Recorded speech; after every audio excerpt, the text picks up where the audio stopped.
오늘도 주님 안에서 여러분과 함께 은혜의 말씀을 나누려고 하는 것은 아까 봉독해 올린 킹제임스 성경 누가복음 11장 23절과 에스겔서 33장 6절에서 9절로서 전도자의 발걸음 네 번째인 왜 전도하는가 라는 제목으로 이 시간 같이 은혜를 나누려고 합니다.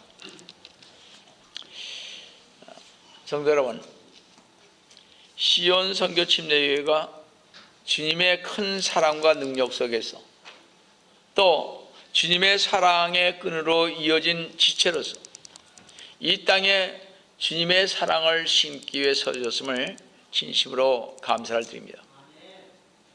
하나님께서 뜻이 계셔서 이 시온 선교 침례교회 진리의 말씀 속에서 진리를 두드리신 주님께 영광을 돌리시며 잃어버린 영혼들을 주 예수 그리스도께 인도하기를 갈망하는 우리 시온 선교 침례교회 성도 여러분, 하나님의 크신 사랑의 밑바탕으로 진리의 터 위에 세워진 이 교회가 샌프란시스코 베이에리아에 뿌리를 낼 수 있게 되었음을 주님의 부름받은 한 종으로서 감사를 드리며, 특히 주님의 핏값으로 산 이 시온 선교 침례교회를 위해 불초치와 노심초사하면서 이끈 우리 여러 성도 여러분들에게 먼저 감사를 또한 드립니다. 어느 한 흑인이 한 전도자를 만났습니다. 그 전도자로부터 하나님은 우리를 사랑하셔서 죄 많은 자를 구원하시기 위해 주 예수 그리스도님을 이 세상에 보내셨다는 말만 들었습니다. 그러나 그 흑인은 심판이 있다는 말을 듣지 못했기에 그냥 한쪽 귀로 듣고 흘렸던 것입니다. 그러나 그 흑인은 며칠 뒤 다시 전도자를 만나게 되십니다. 전도자가 말하기를 이 세상 끝날이 장차 올 터인데 그때는 하나님께서 산자나 이미 죽은 자나 다 모으시고 각각 행한 대로 심판하신다고 했습니다. 그러나 그 흑인은 이 말을 듣고 그 말이 허망하여 더욱더 믿을 수가 없었습니다.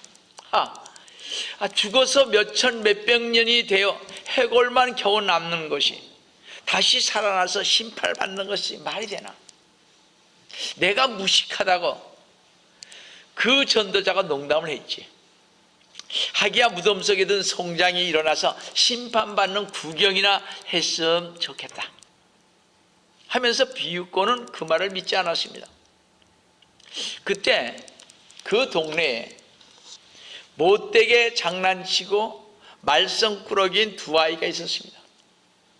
하루는 둘이 작정을 하고 남의 가게에서 호두 한 아름을 주인 몰래 도둑질하여 도망치다가 동네 부잣집 가족 무덤으로 들어갔습니다. 근데 급히 들어가다가 호두 한 개를 무덤 밖에 떨어뜨렸습니다. 무덤 안은 조용하고 아늑하여 마음껏 떠들고 먹어도 누가 알 사람이 없었습니다. 그래서 둘이 앉아서 이것은 네 거다, 이것은 내 거다 하나씩 나누고 있었습니다. 공평하게 나누기 위해서 말입니다. 근데 마침 그때 그 흑인이 어디를 갔다 오다가 그 무덤 곁을 지나게 되었습니다. 무덤 옆을 막 지나는데 무덤 안에서 소리가 들리는데 이건 내 거다, 이건 네 거다 하는 것이 마치 사람들의 그 죄를 심판하는 것 같았습니다. 그 흑인에게는 이 말이 이렇게 들렸습니다. 이 죄는 네 거다, 이 죄는 내 거다. 문 밖에서 귀를 기울이고 듣고 있는데 전신이 얼음장처럼 벌벌벌 떨려왔습니다. 그 속에 있는 아이들이 호도를 나누다가 한 개가 모자란지라 한 아이가 저 문 밖에도 하나 있다 이거 말한지라 그 흑인은 자기마저 무덤으로 잡아들여 심판하는 줄 알고 혼이나 도망을 쳤습니다. 그 흑인은 열심히 주님의 몸된 교회를 섬겼다는 것입니다. 그렇습니다. 그 흑인이 전도자로부터 들었던 심판이 오늘 사는 우리들에게도 피할 수 없는 무서운 속도로 달려오고 있다는 사실입니다. 심판이라는 급행열차 앞에서 하루하루 사는 것에 마음과 눈을 빼앗긴 나머지 철로길에서 피할 곳이 있는 것을 보지 못한 채 열차가 지금 막 자기에게 오는데 그 보장받지 못하는 철도를 죽어라고 곧 열차에 받쳐 죽을 것을 알면서도 피하지 않고 그 열차길을 오늘도 뛰어가는 많은 사람들을 보게 됩니다. 자기가 금방 죽을지도 알지 못하면서 그 길을 그냥 뛰어가는 것입니다. 많은 사람들은 오늘도 부지런히 뛰고 있으며 자신이 어디로 가는지도 모르는 가운데 정신없이 뛰고 있으며 단지 남보다 먼저 앞으로 나아가야 한다는 그 강박관념과 남보다 뒤처져서는 안 된다는 생각으로 머리를 꽉 채운 채 그냥 뛰어가고 있다는 것입니다. 지금 자신이 이리저리 뛰고 있는 의미와 뛰어갔더니 그 결국이 무엇인지조차 모른 채 생각할 겨를도 없이 남도 뛰니 나도 뛴다는 식으로 이 세상을 살아가고 있다는 것입니다.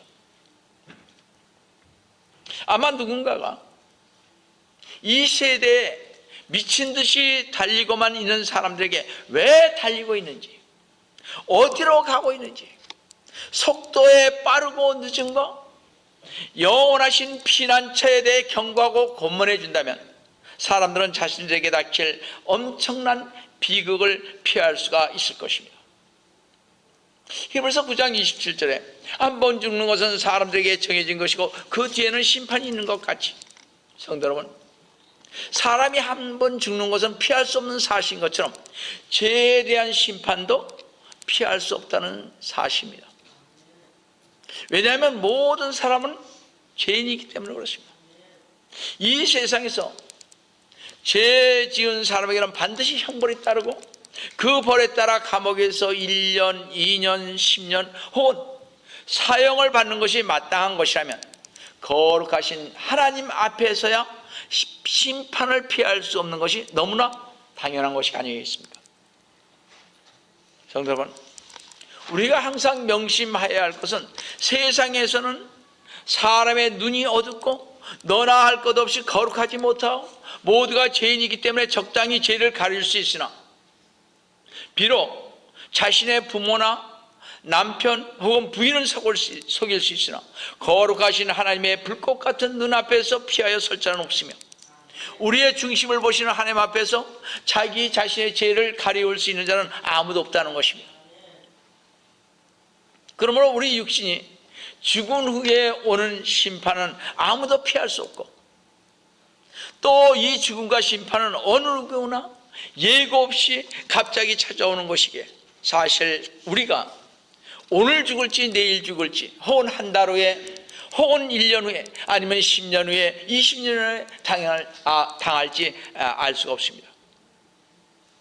그러므로 하나님의 시간은 항상 오늘 지금 이 시간이지 내일은 없다는 것입니다.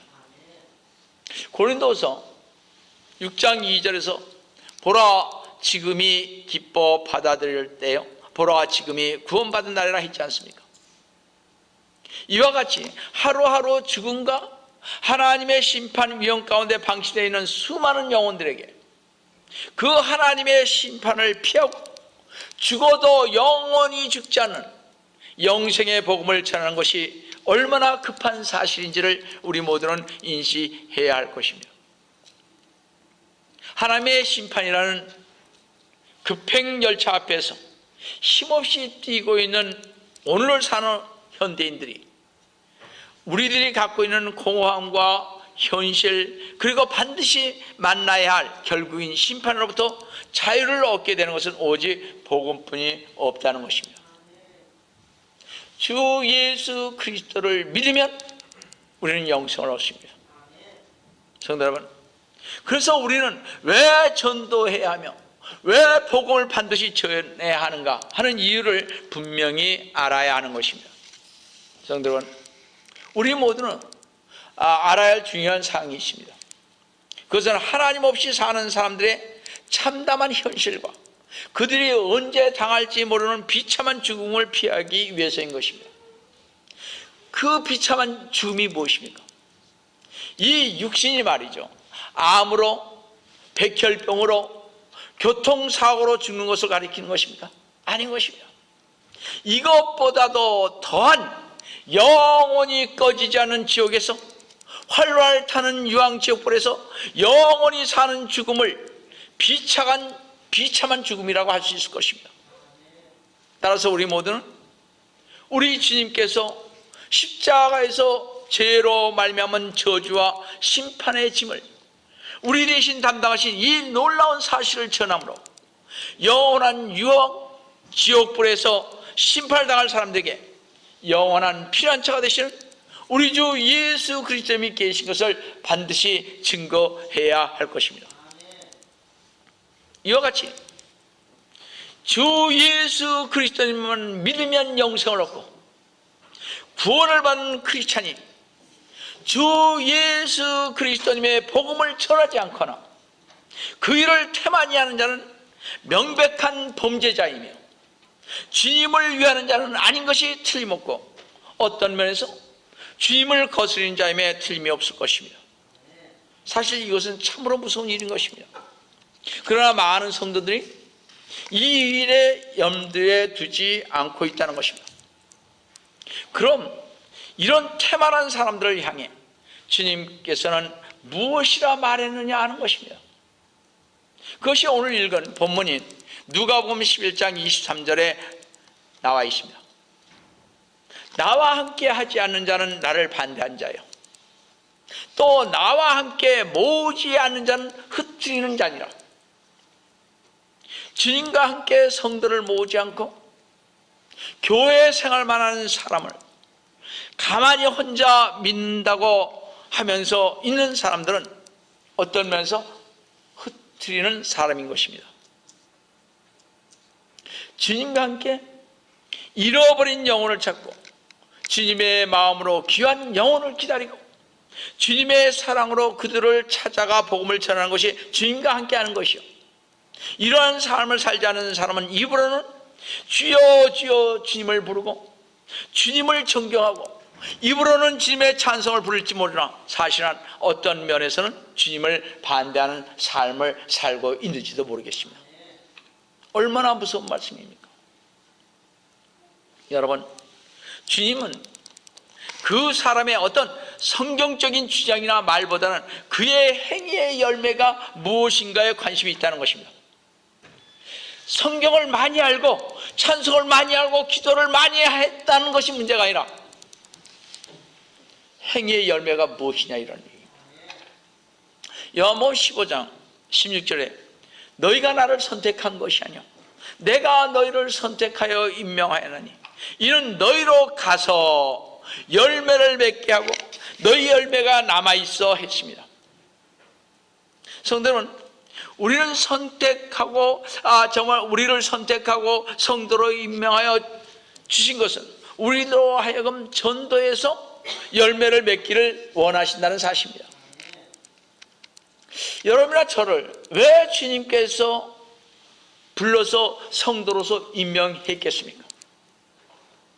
그냥 와서 있다가 그냥 교회 왔다 갔다 집안에서 그냥 성경 보고 그렇게만 있으라고 하는 것은 아닌 것입니다. 여러분들, 우리가 직장 안에서 또 어디에서든지 믿지 않은 자들을 위해서 전해야 할 것입니다. 성도 여러분, 여러분이나 제가 주 예수 그리스도님에 관해서 말도 잘하고 성경 지식도 많고 찬송을 잘하고 글도 잘 쓴다 해도 우리가 주님의 은혜의 복음을 전하는 일을 게을리하고 나태했다면 여러분이나 제가 주님을 위하고 하나님 나라를 위한다고 하는 것은 이 입술로부터 나오는 말뿐일 것입니다. 왜냐하면 뭐라 했어요? 모으지 않는 자는 흐트러뜨리는 자라고 분명히 주님은 말씀을 하시고 계시기 때문에 그렇습니다. 지금도 많은 교회에서 많은 성도들이 주님의 핏값으로 산 교회를 비방하고 헐뜯고하여 주님께서 맡겨주신 양떼들을 흐트러뜨리고자 하는 사람들이 얼마나 많은지 알 수가 없습니다. 또 어떤 성도는 성경에 전도에 관한 말씀이 없는 것처럼 평생 전도 한번 해보지 못하고 나서 오히려 잘 믿고 주님 안에서 살려고 하는 성도들을 비웃고 비방하고 헐뜯는지 알 수가 없습니다. 우리 주님은 이와 같은 자들에게 다음과 같이 무서운 책망을 하신 것을 볼 수가 있습니다. 마태복음 23장 13절에서 위선자인 서기관과 바리새인들아 너희에게는 화가 있으리라. 이 말씀을 현대 성도들에게 준다면 목사와 장로와 집사와 성도들아 너희에게는 화가 있으리라. 이는 너희가 사람들에게 천국을 닫아버려서 너희 자신도 들어가지 않고 들어가려고 하는 사람들도 들어가지 못하게 하기 때문이라. 제가 평신도에 있을 때입니다. 제가 잘 아는 조 집사라고 있었습니다. 그분이 우리가 전도를 이렇게 각각 다녔을 때 저편센터에서 애 둘, 그때가 아마 4, 5살짜리 하고 한 2살 미니까 한 7살짜리 데리고 남매를 데리고 저편센터에서 이렇게 전도를 했습니다. 그러니까 지금부터 한 25년 전, 30년 전 얘기일 것 같습니다. 제가 생각하기에. 전도를 했는데요. 애들 옆에 하고 있으니까 참 우스꽝스럽죠, 부인이. 그래서 전도를 했습니다. 그랬더니 아는 사람이 딱 오더니 하는 얘기가 집에 가서 애들이나 잘 케어하지. 이 무슨 쓸데없이 나가서 처량하게 이런 짓을 하느냐. 또 다른 사람을 만났습니다. 집에 일찍 들어가서 남편 밥이나 잘해주지.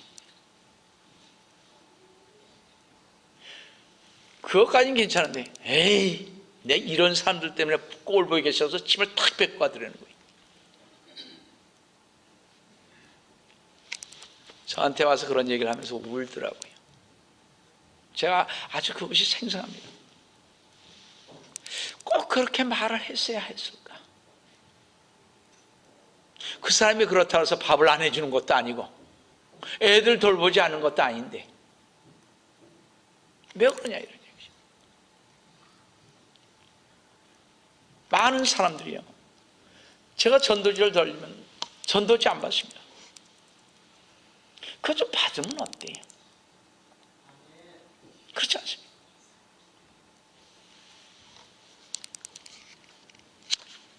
우리 주님은 이런 사람들에게 화가 있으라고 그랬습니다. 너희가 사람들에게 천국을 닫아 버린다고 그랬습니다. 들어가지도 못하게 한다고 그랬습니다. 성도분, 저나 여러분은 오늘 다시 한번 자신을 뒤돌아보면서 자기 자신을 관찰해 보아야 할 것입니다. 성도 여러분, 정말 주님의 나라의 일을 날마다 증진시키려고 애쓰고 계십니까?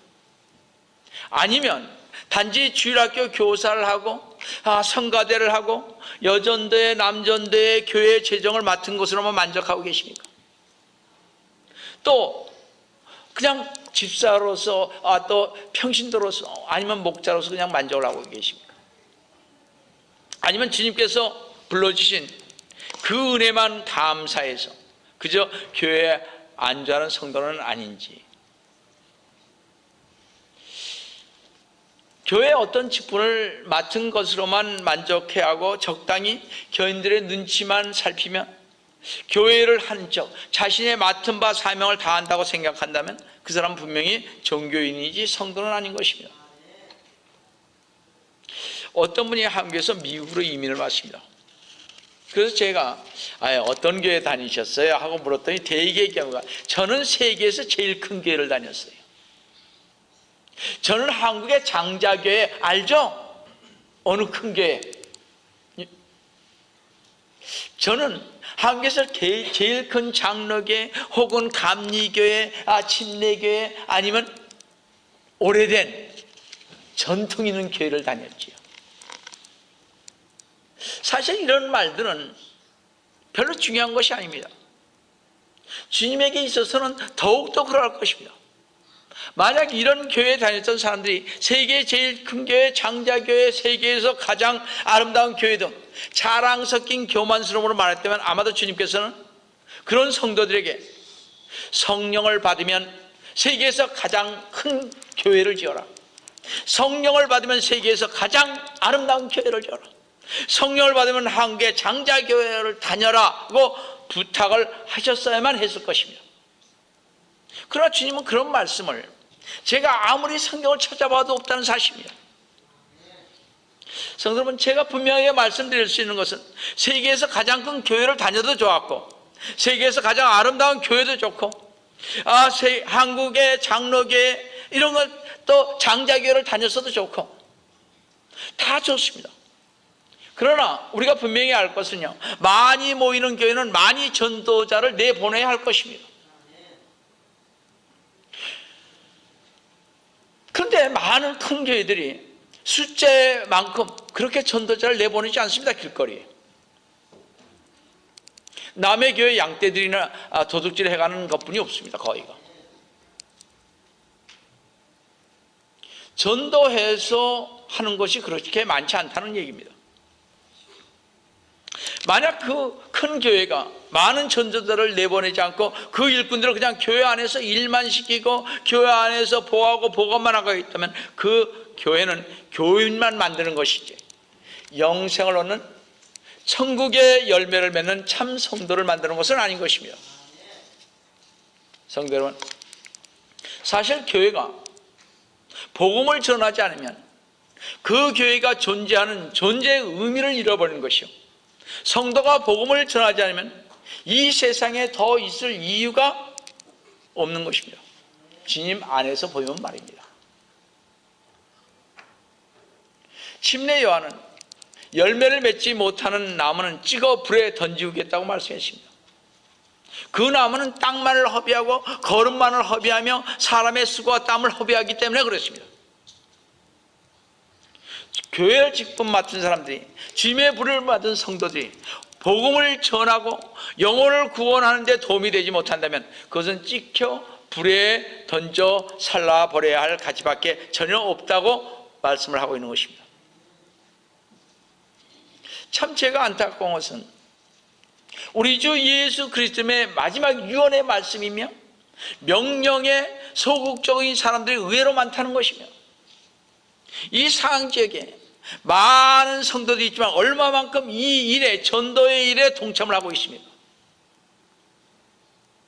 대개의 경우 많은 성도들이 복음 전하는 것을 마치 강 건너 불 보듯이 남의 일인 양 구경만 하고 있다는 것입니다. 이는 오직 목사님과 전도사님 하는 일로 여기고 있다는 사실입니다. 이렇게 복음의 전파에 대해 방관한 자세를 보게 됩니다. 여러분들은 다시 한번 이렇게 방관만 하고 있는 사람이 있다면 에스겔의 경고에 귀를 기울여야 할 것입니다. 저는 늘 이 말씀을 전에 자주 말씀을 드렸습니다만 다시 한번 보겠습니다. 에스겔서 33장 6절을 보시면, 그러나 그 파수꾼이 칼이 임하는 것을 보고서도 나팔을 불지 않아 백성들의 경고를 받지 못하여 지금 막 어떤 나라에서 칼을 치고 쳐들어옵니다. 그럴 때 망대에 섰던 파수꾼은 반드시 나팔을 불어서 경고를 해야 할 것입니다. 근데 이 사람이 그 나팔을 불지 않아서 백성들의 경고를 받지 못하여 칼이 임하여 그 가운데 어떤 사람을 제거하게 되면, 즉 그 사람이 죽게 되면 그는 그의 죄악 중에서 제거되지만 죄 중에서 그는 죽을 수밖에 없었지만 그의 피는 내가 파수꾼의 손에서 구할 것이요, 경고하고 나팔을 불지 않는 그 파수꾼의 손에서 내가 그의 피를 구할 것이라고 그러십니다. 파수꾼의 임무는 사방을 살펴서 수상한 일이 있으면 이를 전 시민에게 알리고 나팔을 불어 경고를 해야 하는 것입니다. 다시 말씀드려서 파수꾼의 임무는 위험이 오는 순간 즉시 나팔을 불어 전 시민으로 하여금 그 위험에 대비하게 하는 것입니다.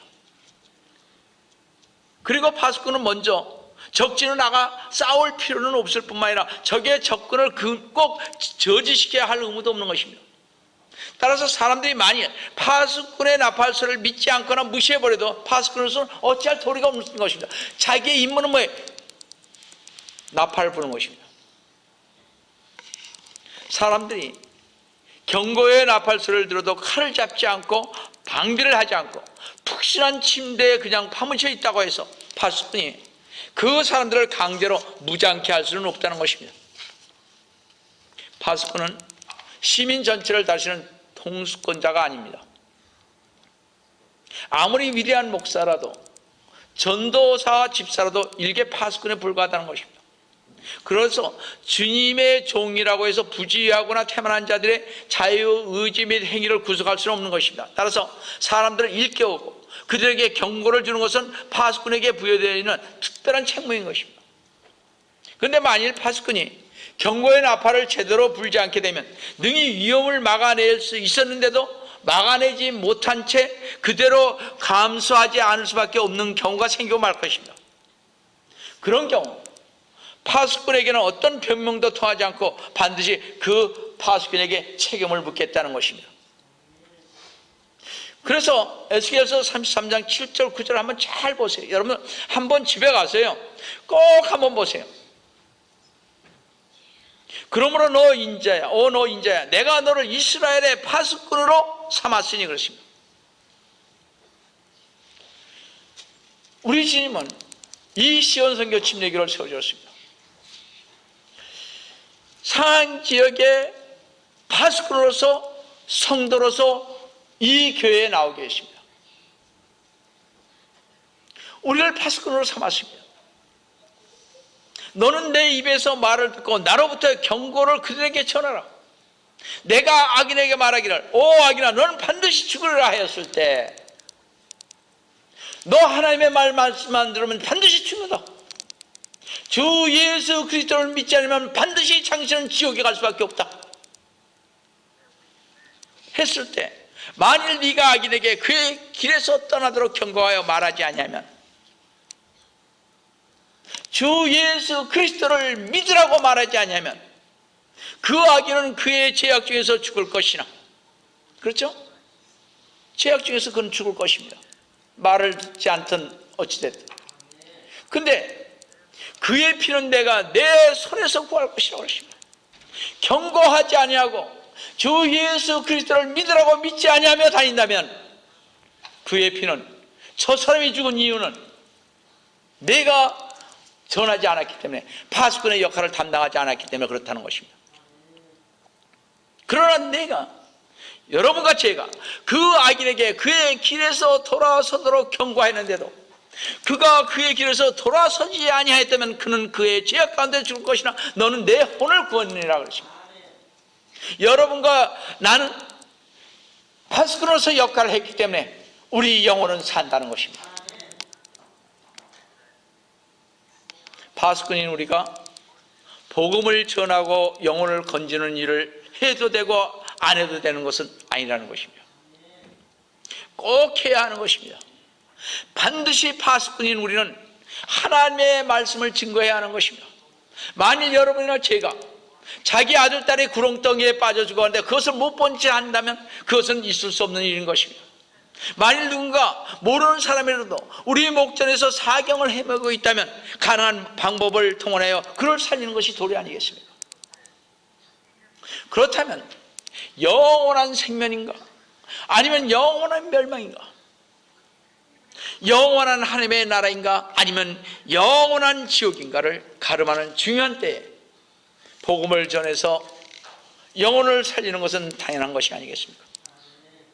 성도 여러분, 믿지 않는 부모에게 믿기만 하면 영원한 생명을 얻는 복음을 전하지 않으면 주님은 그 피를 여러분의 손에서 찾을 것이고 부모가 그 복음의 말씀을 듣고도 믿지 않으면 자기 자신들의 죄로 죽고 멸망당하는 것입니다.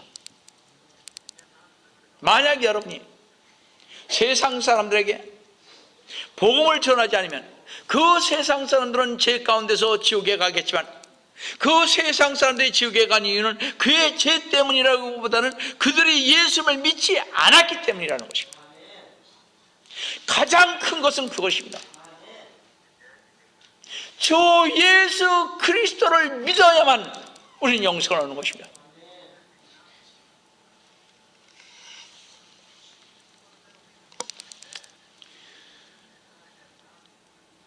그들이 예수님을 믿지 않았다는 것은 그 근본적인 이유는요, 여러분의 제가 그들에게 예수님을 전하지 않았기 때문이라는 것입니다. 그러므로 오늘 본문 에스겔서에서 여러분에게 예수님을 전하지 않는 멸망의 그 책임을 묻겠다고 말씀하고 계시다는 사실입니다. 다시 말씀드려서 우리가 살고 있는 도시의 사람들에게 복음을 전하지 않아서 그들이 지옥 간다면 그 피를 우리의 손에서 찾으시겠다는 것이 하나님의 논리요, 하나님의 변개함이 없으신 말씀인 것입니다. 성도 여러분, 우리가 성도인 우리가 전도하지 않음으로 말미암아 지옥에 간다는 영혼들이 있다는 사실을 믿어야 할 것입니다. 성도 여러분, 구원을 받고 주 예수 그리스도를 만난 사람은 다 복음 전도자인 것입니다. 그렇게 복음을 전하지 못하거나 안 하는 사람은 항상 주님 앞에 떳떳하지 못하고 죄성스럽고 어딘가 모르게 불편한 신앙생활을 하게 되는 것입니다.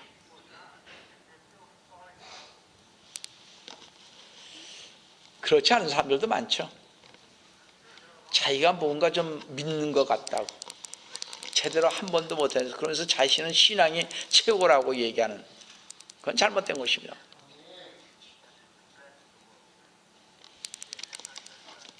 다른 사람은 몰라도요, 저는 이 사실을 잘 알고 있습니다. 그렇기 때문에 구원받은 성도로서 증인된 우리들은 증인처럼 살아야 하는 것입니다. 성도 여러분, 다시 한번 생각해 보시기 바랍니다. 주님에 의해 부름을 받고 전도자가 된 우리는 복음을 들고 이제부터 나가서 영혼을 추수해야 합니다. 그때라면 우리는 진정한 기쁨, 즉 추수 때의 기쁨과 열매를 맺는 기쁨을 주님 안에서 누릴 수가 있는 것입니다. 제가 마지막으로 질문 하나 하겠습니다. 자, 눈을 감으시고요, 옆에 사람 보지 마시고 조용히 손을 얹어 보시기 바랍니다.